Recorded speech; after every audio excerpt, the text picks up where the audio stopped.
मेरा नाम समीर है। मैं एक ट्रक ड्राइवर हूँ। मुझे अधिकतर लंबे लंबे सफ़र पर जाना पड़ता है। अधिकतर हफ्तों हफ्तों तक और कभी कभी महीने भर के लिए मैं अपने घर नहीं आ पाता। आज मैं अपने सफ़र से संबंधित एक किस्से को आप लोगों के साथ साझा करने जा रहा हूँ। यकीन मानिए आपका दिल भी दहल जाएगा। सुनसान सड़क पर लगभग रात के 1 बजे मैं सफ़र कर रहा था।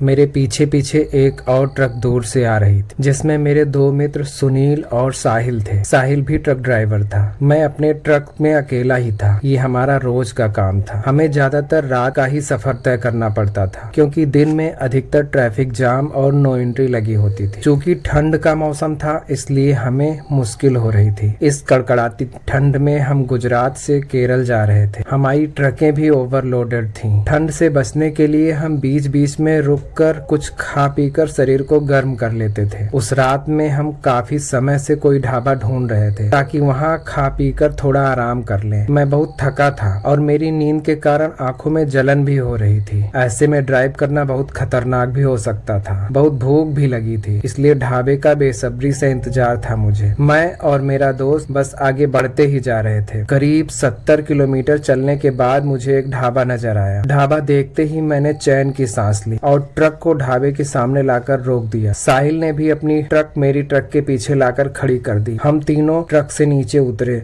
और सीधे ढाबे की ओर चले गए। वहाँ हम तीनों के अलावा और कोई न था। ढाबे का नाम था पप्पू की रसोई। मैंने ढाबे को गौर से देखा। वो ढाबा बहुत पुराना नजर आ रहा था। ढाबे के बोर्ड का रंग भी उड़ चुका था। बस आउटलाइन से ही समझ आ रहा था कि पप्पू की रसोई लिखा है। ऐसा लग रहा था जैसे कि कई दशकों से उसको बदला ही नहीं गया है और कभी भी गिर सकता है। ढाबे के बाहर 2-3 खाटें भी बिछी थीं। 2-4 कुर्सियां लगी थीं। आसपास घुप अंधेरा था। बस थोड़ी रोशनी ढाबे के अंदर से आ रही, जैसे लग रहा था कि कोई अंदर आग जलाकर बैठा हुआ है। मैंने सुनील से कहा, यार ऐसा लग रहा है जैसे कि ढाबे का मालिक अंदर है, आवाज देनी चाहिए। इतने पर समीर बोला, तुम लोग बैठो, मैं जाकर बुलाता हूँ। समीर ढाबे के अंदर गया और बोला, अरे भाई कोई है यहाँ? लेकिन अंदर से कोई आवाज नहीं आई। मैं भी गया और बोला, कोई है यहाँ पर? लगभग 2 मिनट के बाद अंदर से एक बूढ़ा आदमी बाहर निकला, जिसकी कमर थोड़ा झुकी हुई थी और आंखें धसी हुई थी। गाल एकदम पिचके हुए थे। वो लालटेन लेकर बाहर आया। उसने कहा, क्या चाहिए भाई? तो मैंने कहा, जी खाना खाना है, बहुत भूख लगी है, रात में थोड़ा आराम भी करना था। तब बूढ़े आदमी ने कहा, बाहर खाट बिछी हुई है, तुम जाकर हाथ मुंह धोकर बैठो, तब तक मैं खाना लाता हूँ। हम तीनों जाकर खाट पर बैठ गए। तब समीर ने कहा, यार जगह तो बड़ी सुनसान है, यहाँ तो कोई आदमी भी नहीं दिख रहा है। इससे पहले हम लोग जहाँ भी रुकते थे वहाँ कोई न कोई इंसान देखने को मिल ही जाता था। यहाँ तो दूर दूर तक कुछ भी नहीं है सिवाय इस ढाबे के, और ये ढाबा भी न जाने कितने वर्ष पुराना है। तब मैंने कहा, अरे नहीं यार, गलत समझ रहे हो तुम। वहाँ देखो अंधेरे में एक ट्रक और खड़ी है, जिस पर हमारा ध्यान ही नहीं गया, पर उसका ड्राइवर न जाने कहाँ गया है, दिख ही नहीं रहा है। इतने में बूढ़े आदमी ने अंगीठी लाकर हम लोगों के सामने रख दी। मैंने कहा, शुक्र है यार, अब थोड़ा चैन मिला। ये ट्रक देखकर तो मुझे अपना पुराना किस्सा याद आ गया। इसी तरह ठंड में मैं अकेले सफर कर रहा था और इसी तरह के सुनसान ढाबे पर मैं रुका जहाँ एक पुरानी ट्रक भी खड़ी थी। उस रात मेरे साथ एक भयानक घटना घटी थी। तब समीर बोला, यार तुमने कभी ऐसा बताया नहीं? तो मैंने कहा, यार कई वर्ष बीत गए हैं और वो घटना बड़ी पुरानी है, कभी मेरे दिमाग में आई ही नहीं, पर आज ये ट्रक देखकर वो घटना जैसे मेरे दिमाग पर फिर से घूम गई। ये सब बातें मैं बता ही रहा था, इतने में वो आदमी खाना लेकर आ गया। शायद उस आदमी ने मेरी बातें सुन ली थी। उस आदमी ने पूछा, ऐसा कौन सा हादसा हुआ था तुम्हारे साथ? मैं भी सुन सकता हूँ, क्या है ना, मैं अकेला हूँ और कोई काम भी नहीं है मुझे। काफी समय के बाद कोई आया है। तब सुनील ने कहा, क्यों नहीं काका, आओ बैठो। तो बूढ़ा आदमी मेरी बगल में आकर बैठ गया। मैंने पूछा, वैसे पप्पू आपका नाम है क्या? है ना, ज्यादातर लोग अपने नाम पर ही ढाबा खोलते हैं। बूढ़े आदमी ने कहा, जी सही कहा, 70 वर्ष पहले मेरे पिताजी ने मेरे ही नाम पर यह ढाबा खोला था, तभी से इसका नाम यही है। इतने पर समीर ने कहा, क्या कहा, 70 साल? लेकिन इस रास्ते पर तो मैं बहुत बार आया हूँ, पर यह ढाबा कभी दिखा ही नहीं मुझे।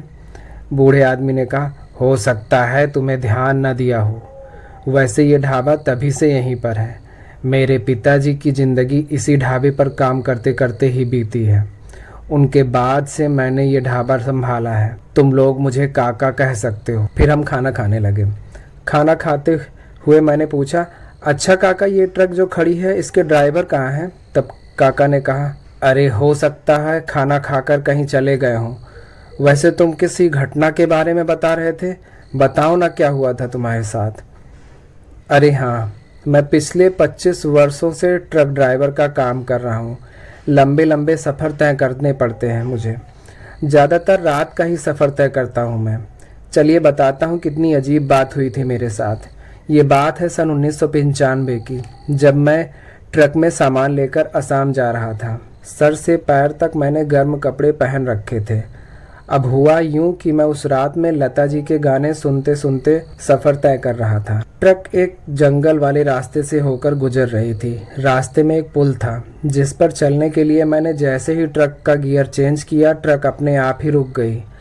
मैंने कहा, अरे ये क्या हुआ भाई अचानक मेरी ट्रक में। मैंने 10-20 बार ट्रक को फिर से स्टार्ट करने की कोशिश की, पर ट्रक स्टार्ट ही ना हो सकी। मैंने सोचा अब तो बुरे फंसे इस जंगल में। जब तक कोई हेल्प करने नहीं आएगा यहीं फंसा रह जाऊंगा। उस घने जंगल में मुझे पेड़ों के अलावा कुछ भी दिखाई नहीं दे रहा था। ट्रक की हेडलाइट भी बंद हो चुकी थी, जिससे चारों तरफ अंधेरा ही अंधेरा था। वहाँ रात के करीब 1:30 बज रहे थे। मैं ट्रक से नीचे उतरा, देखा इस छोटे से पुल के दोनों ओर घना जंगल है और इतनी रात को मुझे कोई मैकेनिक भी नहीं मिलने वाला। मैं जाकर पुल की दीवार पर बैठ गया और जूते को ज़मीन पर रगड़ने लगा। मुझे वहाँ की खामोशी जैसे खाई जा रही थी। मैं ये सोच रहा था कि काश कोई इस रास्ते से गुजरे तो मैं उससे मदद मांग लूँ।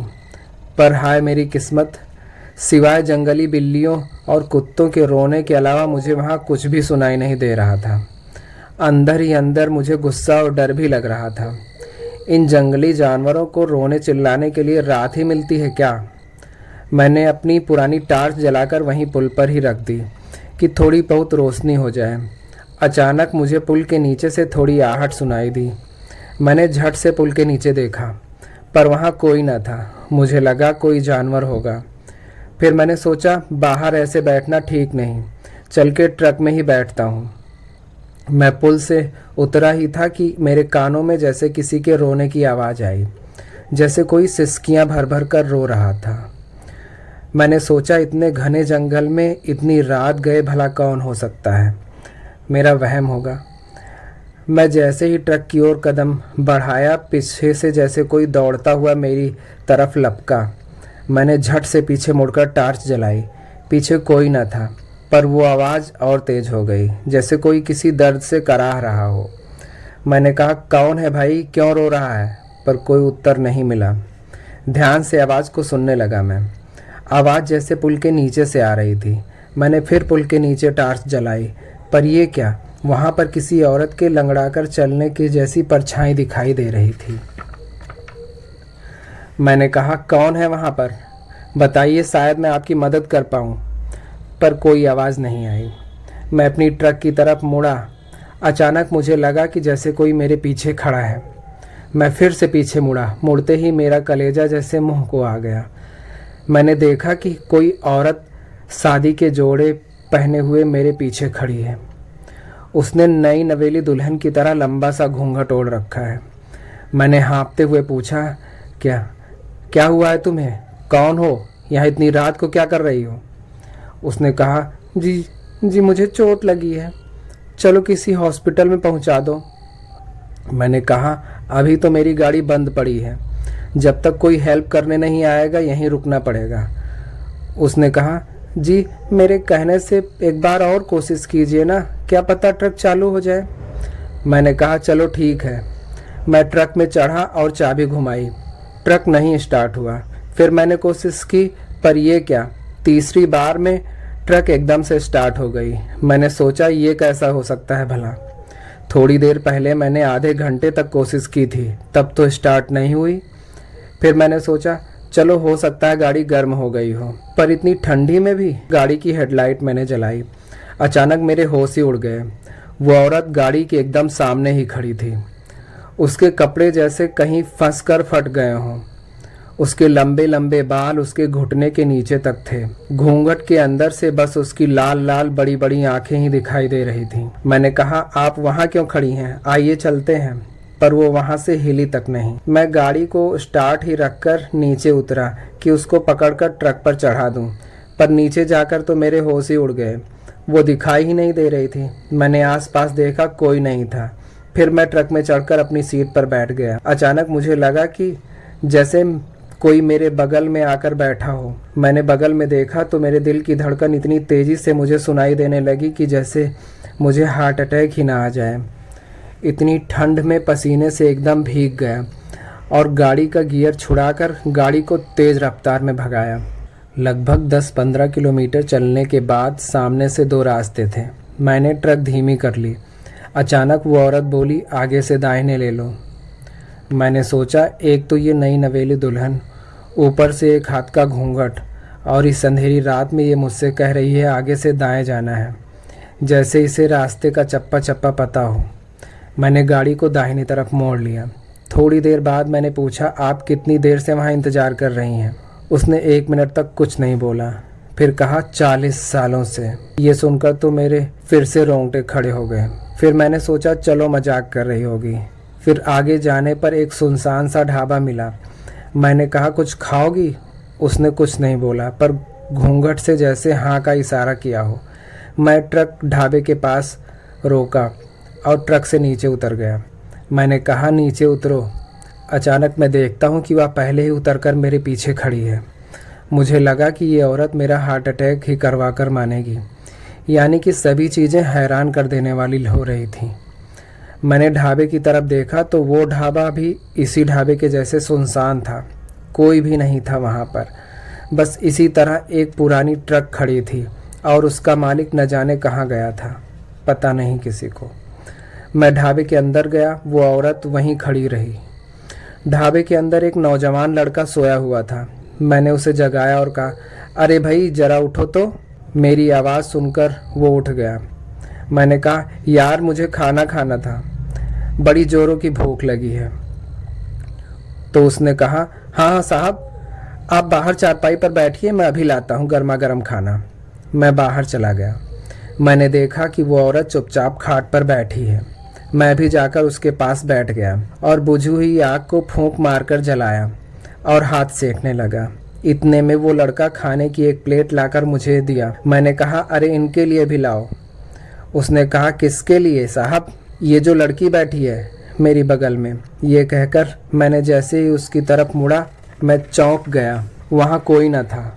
मैं इधर उधर देखने लगा और बोला, अभी यहीं पर थी, मेरे साथ ही आई थी, उसको शहर के हॉस्पिटल जाना था। मेरा विश्वास करो भाई, अभी अभी वो यहीं थी। उस लड़के ने कहा, अरे साहब, लगता है आपने किसी प्रेत को अपनी ट्रक में बैठा लिया था। उसकी बातें सुनकर तो मुझे एक बार का और झटका लगा। उसने कहा, वो क्या है ना साहब, मेरे दादाजी ने बताया था कि 40 साल पहले जंगल में पुल के पास एक बस का एक्सीडेंट हो गया था, जिसमें ढेर सारे लोगों की जान चली गई थी। तभी से जब भी रात में कोई मुसाफिर उस पुल से होकर गुजरता है तो उन्हें उनकी आत्माएं दिखाई देती हैं।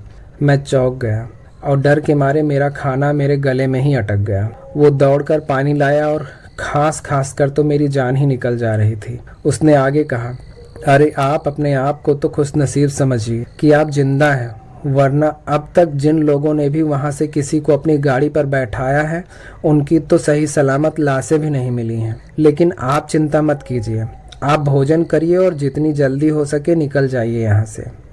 उसकी बात सुनकर तो जैसे मेरा पेट ही भर गया। मैंने जल्दी जल्दी से 2-4 निवाले मुंह में डाले और पैसे देकर तुरंत भाग निकला। एक वो रात थी और एक आज की रात है।